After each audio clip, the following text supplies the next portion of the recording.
Radio Classique, l'invité du soir de Patrick Poivre d'Arvor. Cette invitée est une invitée, Marine Le Pen, bonsoir. Bonsoir.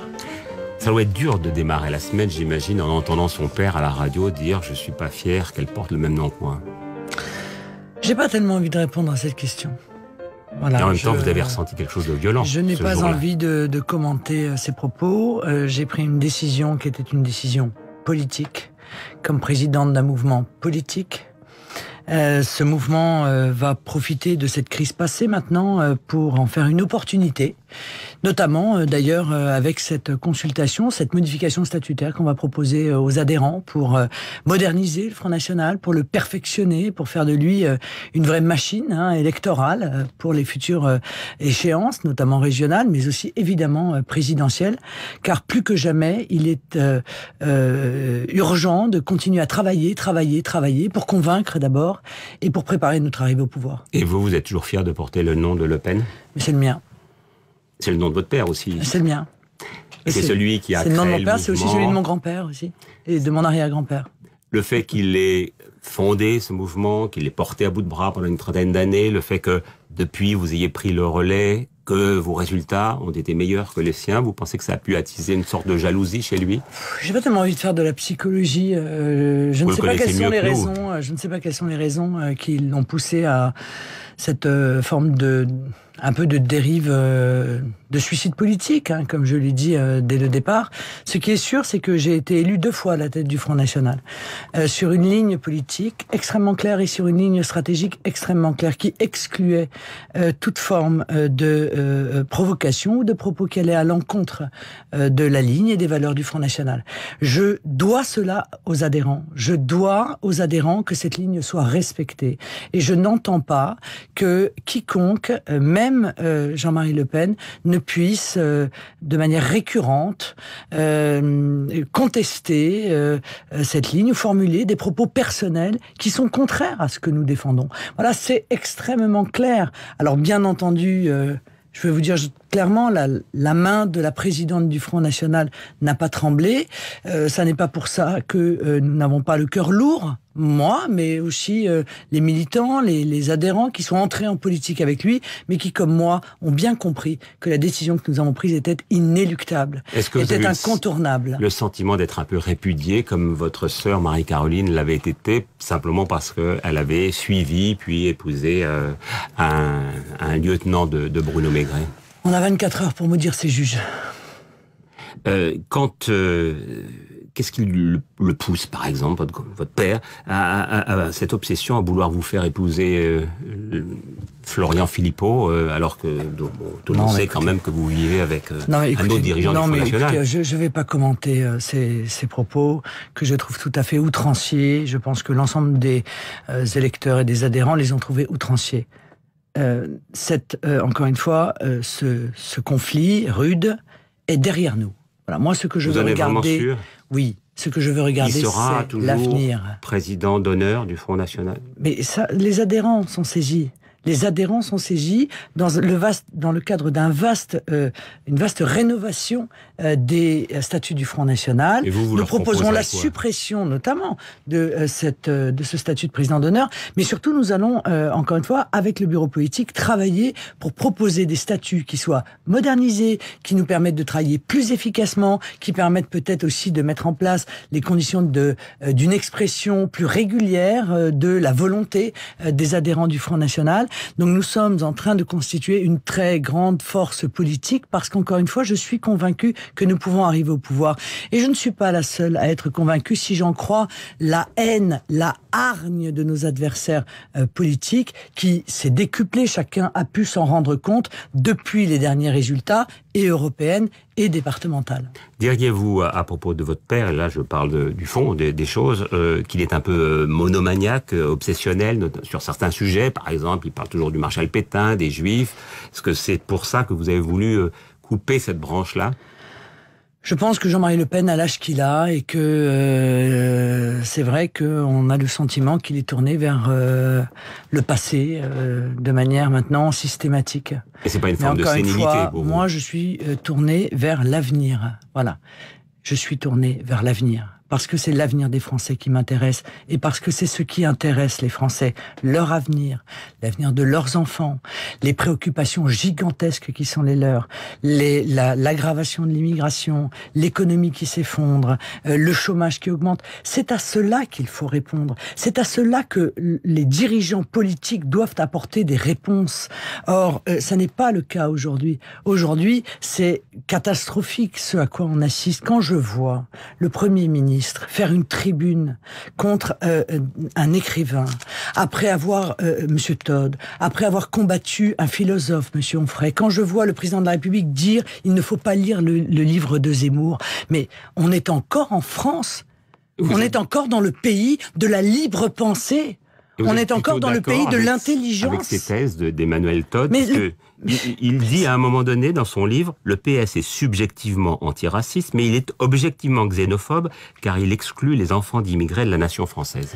Mais ça n'est pas... Il parle de la manifestation du 11 janvier. Si je peux me permettre, ça n'est pas le problème. Le problème, c'est que depuis le 11 janvier, jamais la liberté d'expression n'a été aussi attaquée dans notre pays. On ne peut plus rien dire. Dès que l'on a une pensée qui ne va pas dans le sens de la pensée unique UMPS, eh bien, l'on se fait brutaliser par les mots, agressé par ceux qui sont des ministres de la République. On vit dans un climat anxiogène. Chacun le ressent. Quand Madame Taubira dit « Je suis en capacité de les écraser tous », à Europe 1, le 5 mai dernier, mais vous vous rendez compte, elle est ministre de la Justice, bon sang. Et en même temps, vous pouvez vous exprimer. Mais quand aussi. elle dit les gens qui me ressemblent sont plus nombreux, il vaut mieux ne pas défier ce monde-là. Elle incite à la guerre raciale. Mais vous vous rendez compte dans quel pays nous sommes aujourd'hui? Qu'est-ce qu'ils en ont fait, ces socialistes? Mais c'est inouï. C'est une véritable dictature qui est en train de se construire devant nous et personne ne fait rien, chacun reste bras ballants. Est-ce que vous rangez dans cette même catégorie l'anathème qui a été lancé sur Robert Ménard parce qu'il avait fait des statistiques ethniques ou religieuses sur les enfants de sa ville Béziers? Mais évidemment, regardez ce qui s'est passé. Vous pensez que ça serait sain qu'on sache désormais d'où viennent les uns et les autres? On va parler de ça, mais sur la méthode. Mera, on n'a pas assez de personnel pour le suivre. Kouachi, on n'a pas assez de personnel. Koulibaly, on n'a pas assez de personnel. Mais en revanche, Ménard, quelques heures après qu'il ait expliqué qu'il avait fait des statistiques, il avait 4 officiers de police judiciaire qui perquisitionnaient sa mairie. Il était entendu par la police. Mais enfin, écoutez, c'est fou. Je veux dire, on n'a rien à envier à l'Union soviétique, honnêtement. Sur le fond de l'affaire. Sur le fond, moi, je suis contre les statistiques ethniques. Je l'ai toujours dit, ça n'est pas ma vision. Parce que je suis contre le communautarisme, parce que je ne mets pas les gens en catégorie selon leur origine, selon leur religion. Moi, je défends tous les Français, quels qu'ils soient et d'où qu'ils viennent. Voilà. Donc je suis contre les statistiques ethniques. Mais c'est la gauche qui était pour. C'est la gauche qui réclamait ces statistiques ethniques. C'est Monsieur Valls qui les réclamait en 2009 et qui s'était engagé à faire une loi pour promouvoir les statistiques ethniques, pour pouvoir d'ailleurs faire une politique communautaristes. Ce sont eux qui en permanence disent il y a 35% de musulmans à Lille, Madame Aubry, il y a tant de pourcents de musulmans dans les prisons. Ils les font bien, ces statistiques, donc arrêtons quand même l'hypocrisie. Moi, ce que j'aimerais savoir, les chiffres que j'aimerais avoir, Monsieur Poivre d'Arvor, c'est les chiffres de l'immigration. Et ces chiffres-là, on ne peut pas les avoir. Madame Tribala l'a dit dans son livre Les yeux grands fermés. On fait tout pour empêcher les Français de connaître le niveau réel de l'immigration. À votre avis, elle est de combien à peu près? Je n'en sais rien. Je n'en sais rien. Ce que je vois, c'est qu'il y a 200 000 personnes légalement qui rentrent par an. Je pense qu'il y en a très peu qui ressortent. Ce que je vois, c'est qu'il y a une explosion des demandeurs d'asile et que 1% seulement sont renvoyés dans leur pays lorsqu'ils sont déboutés. Et vous pensez qu'on a dépassé ce qu'on pourrait appeler un seuil de tolérance? Mais depuis des années, nous l'avons dépassé. Un autre chiffre qui serait intéressant, les chiffres de ceux qui ont la double nationalité. Voilà des éléments qui seraient tout de même intéressants à avoir et qui, en l'occurrence, sont parfaitement, calculables. Et en même temps, vous savez que les étrangers ont parfois beaucoup apporté à la France dans un grand nombre de domaines. Monsieur Poivre d'Arvor, les Français ne veulent plus d'immigration depuis des années. Toutes les études d'opinion qui sont faites démontrent qu'ils sont une ultra-majorité à réclamer que l'immigration s'arrête. Et depuis des années, sous Nicolas Sarkozy, sous François Hollande, on continue la même politique d'immigration massive contre la volonté du peuple français. Ça, c'est une réalité. Dans l'entre-deux-guerres, ils avaient bien accueilli beaucoup d'Italiens, beaucoup de Polonais. Juste après la guerre, des Espagnols, des Portugais, de très nombreuses populations ont été intégrées en France. Mais encore faut-il que l'assimilation fonctionne encore. Encore faut-il que la situation économique d'un pays le réclame, ce qui n'est pas le cas. Nous avons 8 millions de gens qui espéreraient travailler et qui ne le font pas. 10 millions presque de pauvres dans notre pays. Mais encore faut-il surtout que le peuple le veuille. Nous sommes dans une démocratie. C'est le peuple qui est le seul souverain. C'est lui qui décide. On ne peut pas décider contre sa volonté de lui imposer une immigration supplémentaire, d'autant que c'est à lui qu'on demande de faire de la place pour qu'il puisse s'installer, pas à nos ministres. Alors on va parler des régionales, parce que la crise dont on parlait au tout début de notre entretien a eu des conséquences sur Provence-Alpes-Côte d'Azur, puisque maintenant votre nièce, Marion Maréchal Le Pen, menace de ne pas y aller. Elle se pose beaucoup de questions. Elle est en doute, apparemment, en ce moment. Non, elle ne menace pas. Elle se donne le temps de la réflexion, car elle ne veut pas que, je crois, la PACA serve de base à une forme de Elle dit conflit. Je ne veux pas être un otage. Voilà, c'est ça. Elle dit je ne veux pas être elle dit je ne veux pas être l'otage de Jean-Marie Le Pen. Voilà, elle ne veut pas que cette région soit le siège d'une forme de guerre larvée. Bon, moi je ne le crois pas. Voilà, je pense que Jean-Marie Le Pen ne se déconsidérera pas à venir troubler la campagne de sa petite fille en PACA, car elle est objectivement la meilleure candidate. Elle est la candidate qui fait le plus peur au système. Il n'y a qu'à voir l'outrance des réactions de M. Estrosi depuis un certain nombre de semaines pour s'en apercevoir. Elle est l'espoir de cette région qui, objectivement, est à l'arrêt, il faut bien le dire, depuis des années. Alors, dans votre famille, il y a eu beaucoup d'anathèmes dans le passé, parfois des exclusions, mais aussi des pardons. Est-ce que là, vous pardonnez, vous pardonnerez un jour à votre père? Est-ce qu'il vous pardonnera? Mais ça ne regarde personne. Voilà. Là, dans la mesure où il s'agit de deux responsables politiques, oui. Monsieur Poivre d'Arvor, vous n'avez pas la fille de Jean-Marie Le Pen devant vous. Vous avez la présidente du Front National. Vous avez... Je le souhaite, si Dieu me prête vie, la future candidate à la présidentielle. Nous avons la possibilité aujourd'hui d'arriver en tête de la présidentielle. Voilà, c'est-à-dire que nous avons la possibilité d'enclencher le redressement de notre pays, de solder une politique qui a été dévastatrice depuis 30 ans et qui s'aggrave. Car lorsqu'encore une fois l'on voit ce que font les ministres, ce qu'ils disent, lorsque l'on voit la réforme du collège de Madame Najat Vallaud-Belkacem, qui est l'effondrement de l'éducation au sens où nous l'entendons, il y a vraiment urgence à agir. Et moi j'appelle tous les Français aujourd'hui à me rejoindre. J'ai besoin d'eux. Voilà, j'ai besoin qu'ils viennent massivement renforcer l'action que nous menons. J'ai besoin qu'ils arrêtent, pour ceux qui le sont, d'être spectateurs, mais qu'ils deviennent acteurs. Parce que la situation le mérite. Marine Le Pen, y a-t-il pour vous plus d'avantages à se débarrasser des vieux oripeaux du passé, donc du FN première mouture, pour pouvoir ratisser plus large aujourd'hui ? Mais c'est pas un problème de ratisser plus large, c'est un problème... Si, quand on voit des gens comme Florian Philippot qui se réclament du gaullisme, j'imagine que ça fait crisser des dents. Mais non, pas du tout. Les Français attendent un grand rassemblement, ils attendent que tous les patriotes se mettent ensemble. Le sujet fondamental aujourd'hui, c'est vrai que c'est le sujet de la liberté de la France, c'est-à-dire de sa souveraineté. Bien sûr, car à quoi servent les débats politiques? À quoi servent les débats politiques? À quoi sert la démocratie si en réalité on s'aperçoit que c'est l'Union européenne qui décide à notre place, qu'on peut plus décider de la politique d'immigration, plus décider du budget, plus décider de la monnaie, plus décider de l'économie, plus faire de patriotisme économique, plus rien décider sans avoir l'aval de Bruxelles. C'est ça l'urgence. Et tous les patriotes, tous ceux qui pensent que la nation doit rester libre et souveraine, doivent se réunir, doivent s'engager. C'est maintenant, parce que la présidentielle, c'est dans 2 ans. Et ce nouveau rassemblement aura un nouveau nom?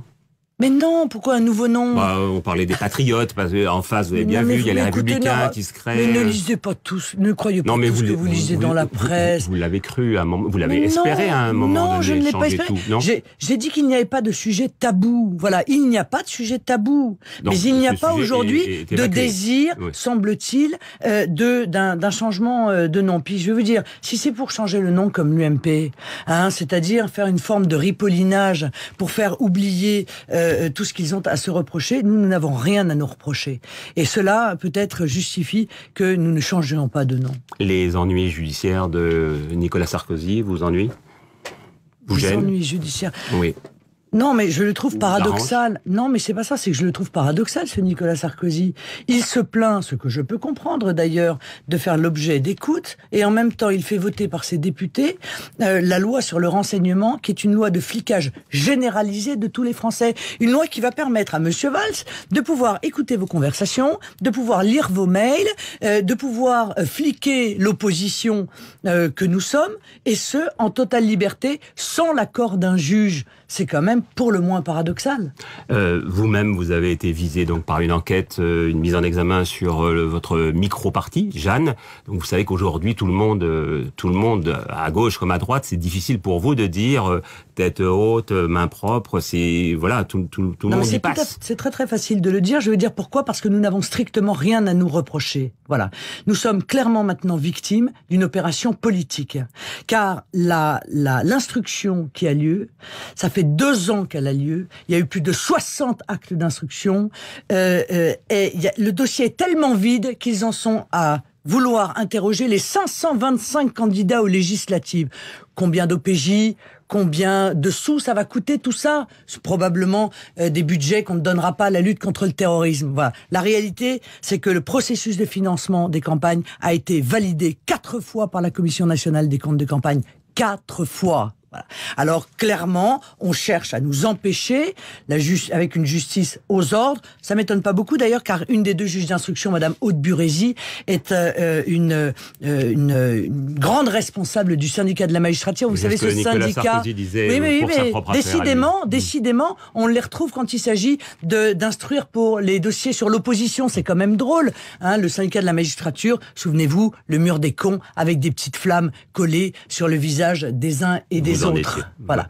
Donc, quand un juge d'instruction dit 3 fois j'instruis à charge, il y a quand même de quoi s'inquiéter sur l'impartialité de la justice française. Marine Le Pen, dernière question. Est-ce que vous allez être candidate finalement dans le Nord-Pas-de-Calais pour les régionales? C'est en décembre. Je vais prendre ma décision d'ici quelques jours. En même temps que votre nièce Mais j'essaye... Non, pas du tout. J'essaye d'avoir le sens aussi des priorités. Je ne peux pas mener tous les combats. Les Français le comprennent. Être candidat à toutes les élections, le Front National regorge de talent. Et donc je réfléchis parce que... Donc je comprends que vous n'avez plutôt pas envie. Non, c'est pas que j'ai pas envie, j'ai très envie. Mais encore une fois, l'envie est une chose. Mais il ne faut pas se faire embarquer simplement par une envie.